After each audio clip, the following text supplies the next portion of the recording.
I now look to Dr. Ruth Westheimer to continue the case for the proposition tonight.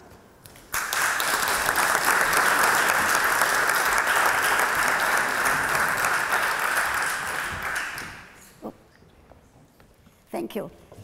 So, can you hear me? Okay, thank you. First of all, I'm delighted to be here. And in the Jewish tradition, in the Talmud, it says that a lesson taught with humor is a lesson retained.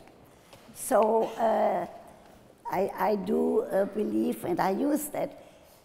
I wish that Sigmund Freud had been here tonight, because he did us, if he had read some of the literature, he would not have taught that a woman, if a woman doesn't have a vaginal orgasm, she is an immature woman. That any woman who needs clitoral stimulation would be an immature woman. So if she had been at this gathering, he certainly would not have made so many millions of women who believed that. And that's one of the things that if in the literature, if they can make fun of it, people will remember what they were taught.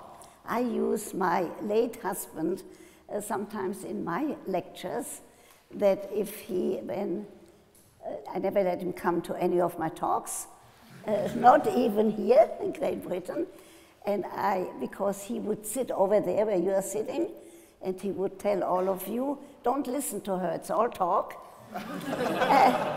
So when you can use some of that humor, for example, he told Diane Sawyer that when she asked him, how is your sex life? He told her, the shoemaker's children don't have shoes. So if you can use some of the literature and some of the exaggeration that does happen in the porn literature, what I would like you people in this wonderful institution here to do, maybe what we could find is a different word for porno. If we could find a different word, we really could use anything that has humor and anything that can teach a lesson, because we don't have the luxury not to teach. Girls, as all of you know, girls these days do menstruate at an earlier and earlier age. And we don't want a girl to be in school, going to the bathroom, finding blood, and getting worried for the rest of her life. We also know that there are women who have not heard any of our teachings. One woman that I had in my practice, I'm sure you have that too, who was a good mother, but she was sexually illiterate. She just never had an opportunity to sit around and talk. She told her son he was 14, what's the matter with you? How come you urinate in bed? How come you don't go to the bathroom? He didn't urinate in bed. He had nocturnal emission. He had wet dreams, and she did not know what that was about. So if we can use some of that literature, but by knowing that some of it, like the size of penis in that literature, is certainly exaggerated. I don't know any man who has a size 14 penis, but maybe in Great Britain we can find one. But so any of the worries about sexuality, we don't have the luxury not to teach, and any of the worries could be taught with some humor if we use the knowledge that we do have, especially in the United States for Masters and Johnson, Helen Singer Kaplan, who trained me. If we can use that information in a way that is acceptable so that we just don't offend. Because if we offend, people are not going to learn. Maybe out of this gathering, we could come up, you are such a fantastic university here, we could come up with another term instead of porno. That would be a wonderful outcome of this gathering here. The fact of that making fun and that exaggerating, if we teach properly, we can help people. And I do believe that in terms of a relationship, in terms of growing up together, one of the things that worries me these days, and I want you in that literature over there to address that, is loneliness. The millennials are very lonely, and the other thing that is happening is that the art of conversation is getting lost. So I need some people to, in a fun way, but to talk about that, to address it, not only the facts of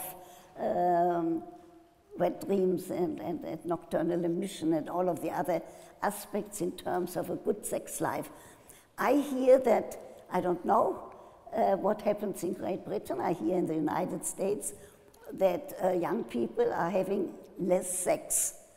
We have to do a study about that. Let's use the literature of making fun, of using the humor. The other thing that is interesting, so maybe we can come up with some more educational material that will use the humor and at the same time will teach about good sexual functioning. Because I do believe that a relationship and good sexual functioning is crucial in any life.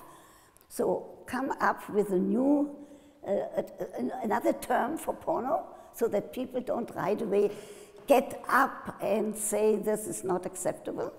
And at the same time, to make sure that everybody is sexually literate, and to make sure that we tell people don't waste that precious experience about sexual activity by giving excuses of being tired or not wanting to have sex.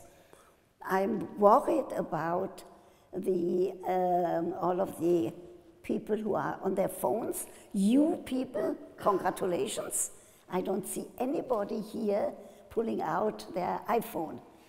I'm very worried about that because people are getting, you people in your area of expertise have to do something about that, because people are really getting addicted.